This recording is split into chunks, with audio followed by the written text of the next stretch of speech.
আসসালামু আলাইকুম।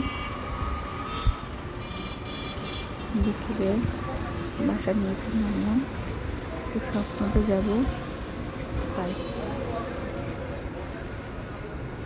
তো স্বপ্নের সামনে একটা মসজিদ,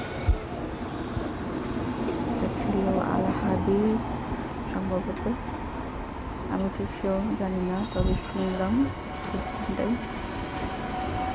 তো বাসার নিচে হচ্ছে স্বপ্নতে এসে দেখি সেলসম্যান নেই। স্বপ্ন ওপেন থেকে কিন্তু সেলসম্যান কোথায় জানি গেছে। কি আর করবো,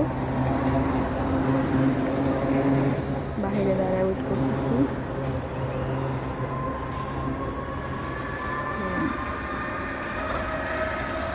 ভাবলাম হচ্ছে বাসা, আর এই বাসার নিচে হচ্ছে স্বপ্ন।